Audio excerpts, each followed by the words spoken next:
Hey, I'm Zoe from Harmonics, and today I'm showing off some of my hottest tips and tricks for mastering Freestyle Infuser. Let's get right to it.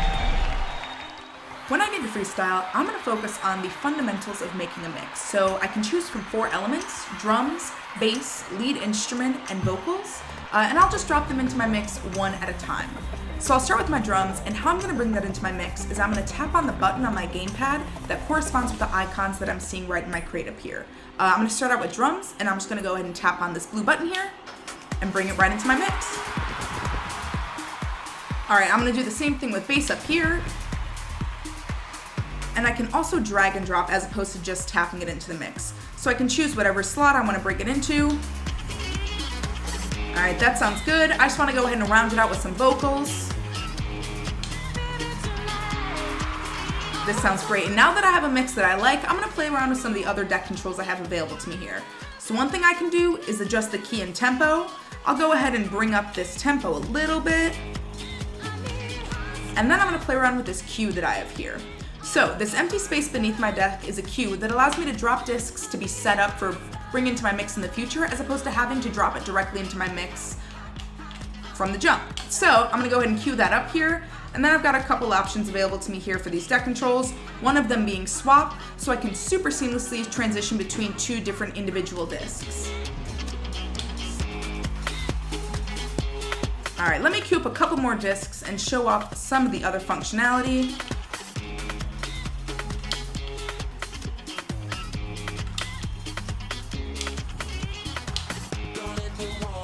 Alright, so you've seen me swap a couple times. I can also mute discs if I want.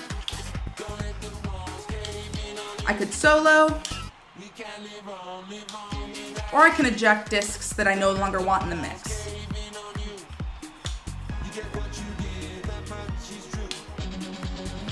Alright, and then I can also do some custom instrument recording that I can drop directly into my mix. So I've moved over to my instrument page here, and I've got a ton of different options available to me, from synths to bass, strings, horns, drums. I'm going to go ahead and bring some synth bass into it, and what I'm going to do is I'll tap on this make a loop right here, and I can adjust the length if I want. So I'll go with 4 measures right in the middle, and then I head over to this instrument pad. Every single one of these squares has 2 different sounds based on which button I push. So I'm going to go ahead and click on whatever square I want, and I'll just move my cursor around a bit to make it melodic.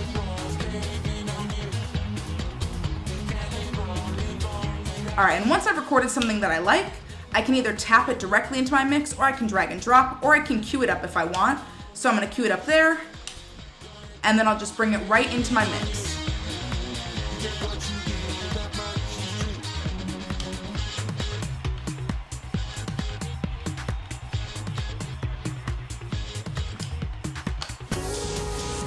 Alright, so I really like how this mix sounds, so I'm actually going to go ahead and record it. So I'm going to head over to this icon, enter into capture mode by pressing A right over there, and then my recording interface comes up. So when I tap on this button, it's going to start recording from the very top. Before I do that, I can adjust the length if I want to.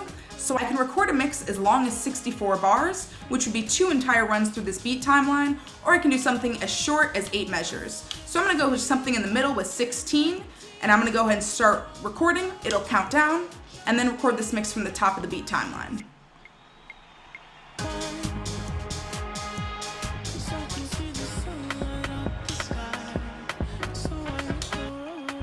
Alright, so I like that, but I didn't want to do that exactly as I did right there.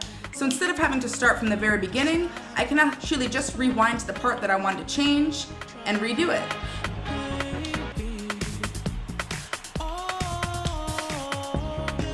Ooh, okay, I really like how that sounds.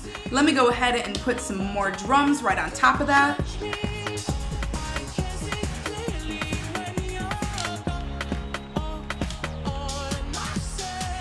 Excellent, so I really like how that sounds. My capture is complete. So what I'm going to do is head over into my mix preview, where I'm able to watch back what I've just done. And I'm going to go ahead and save it. Before I do that, I'll name it.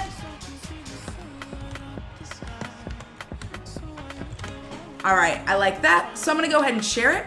I'll get a notification that it's being shared with my Fuser followers, but for anybody who's not on Fuser, I can actually export a video that'll save locally and I can share it on any socials of my choosing. So I see it's rendering right here. It'll play back my mix along with any of my custom stage options that I chose. You see my custom avatar there. I'm actually not going to export this right now, so I'm going to go back so that I can see that I've earned some XP.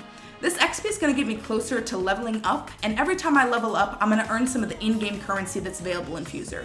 Those are style tokens and music tokens that I can use for earning more music to bring to my crate, or, unlocking different custom pieces for my avatar, different stage kit options, and like I said, every time I level up, that's when I'll be earning that currency. So I'll get right back into Freestyle, and here I'm going to show off how I personally like to end a mix. So let me go ahead and get this mix exactly where I want it. And I like to do sort of a slow burn out. So I'm gonna go ahead and start ejecting some of these discs.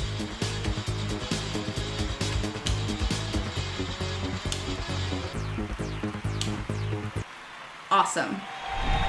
I hope you enjoyed this deeper dive into Fuser Freestyle. Be sure to let us know in the comments what other topics you might want us to cover as we approach the Fuser launch on November 10th. Fuser is available for pre-order now, and if you've yet to do so, follow us on all socials at Fuser Game. Thanks for watching!